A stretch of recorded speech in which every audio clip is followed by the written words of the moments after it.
What's up, everybody? Happy Tuesday. And let's take a step back from talking about little picture stuff with these Seahawks.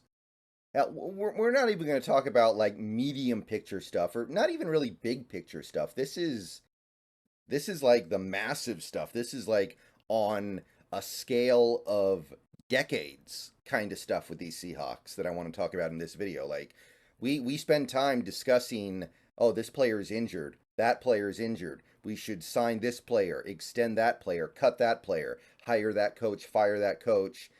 And some of these things are very insignificant in the grand scheme. Some of them are a little significant. Some of them are very significant. But I want to talk about the thing that matters more than anything else. I want to talk about the most important thing. And I kind of want to present a little bit of a cautionary tale here because we are seeing the bad side of this play out right in front of us over in Carolina right now. So, as most people who watch my videos know, the Seahawks are probably going to get a new owner in the near future here. We don't know exactly when, and we don't know who it's going to be. But Jody Allen did not buy the Seahawks. Jody Allen never indicated she wanted to be the owner of the Seahawks.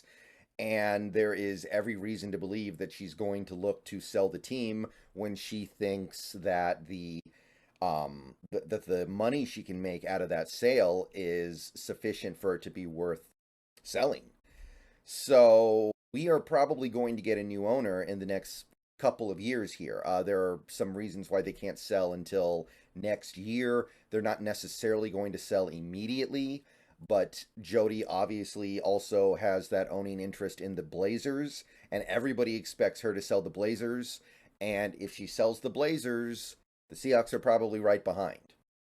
So again, we don't know who the next owner will be. I remain very confident that this team will have a new owner in the next 5 years.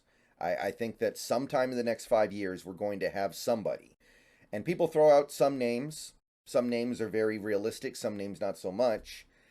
But this is kind of the big one. And I want to highlight what's going on over in Carolina here because Carolina might be screwed for a very long time. The Carolina Panthers struck out when it came to the ownership sweepstakes when they had to get rid of Richardson. And obviously, there was some stuff going on with Jerry Richardson that the league basically forced him to sell, if I recall correctly. It was almost like the Donald Sterling stuff. It wasn't that bad, but it was, there was something untoward going on there.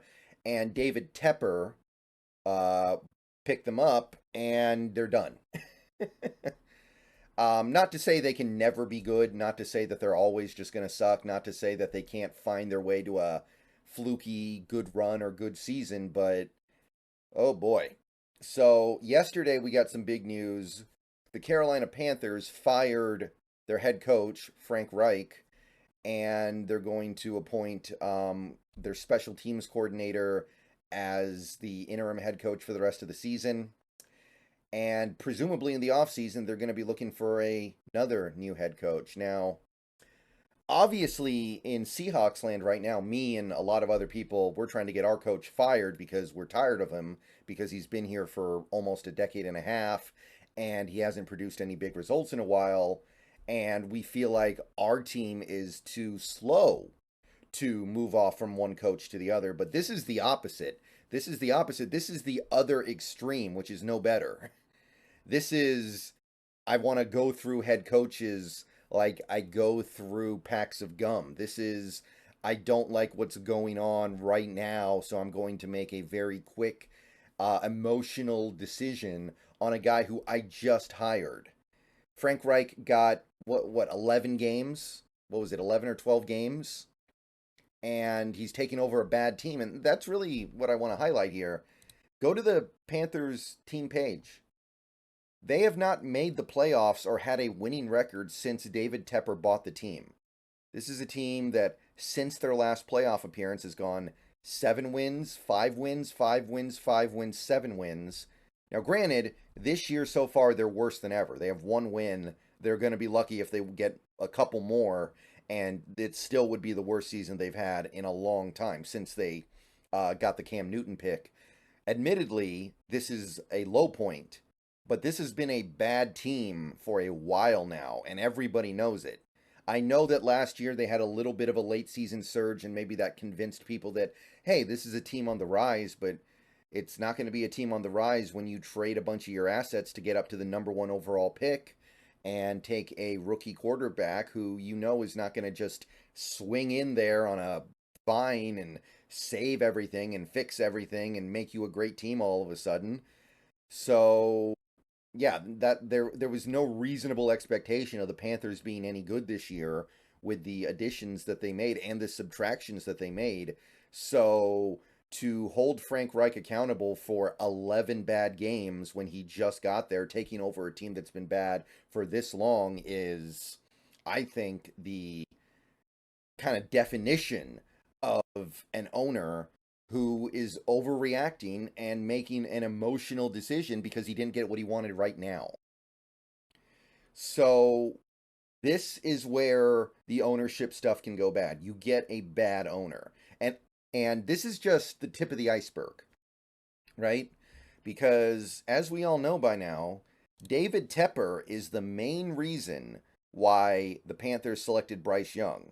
It's generally understood now that Josh McCown and Frank Reich both wanted CJ Stroud, who has been far better in the pros so far than Bryce Young. Like, CJ Stroud might literally have that Panthers team in a playoff spot right now. That's how good he's been in a situation that is not that great. Houston's not some super awesome situation for CJ Stroud. If the Panthers had taken CJ Stroud instead of Bryce Young, I'm not kidding, they could be leading that division right now because it's a really bad division. So you've got two football guys on your team in McCown and Reich. Two guys who you hired because they know football. And you override them as the owner. You say, I don't want to do what you guys want to do. I want to do what I want to do. David Tepper. I went to David Tepper's Wikipedia page and I looked through it. There is no history of football anywhere in his life. There is no indication this guy understands football. It's him being a hedge fund manager for places like Goldman Sachs. There's no football stuff in here. So the thought that he should hire football guys and then override the football guys with what he thinks is the right thing to do is ridiculous, absurd, obscene. And this is what you want to avoid. As we go into the next couple of years here, anticipating getting a new owner, please don't let it be somebody like this. Because David Tepper has money. He is, I think, the second richest owner in the NFL. I believe that only the Walmarts have a bigger net worth than him. So the money's not an issue. Carolina has money for years. Carolina has money coming out of coming out of every single orifice on their body. But he can't stay out of his own way, clearly.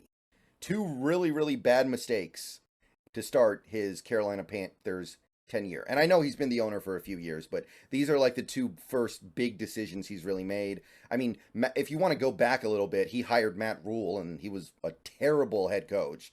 Awful, atrocious. So you could put that on his ledger too. But these decisions in particular really highlight an owner that has no business running a team. So when the Seahawks get their new owner, it's not just about money. It's not just about having a big net worth. It's about knowing better. See you guys later.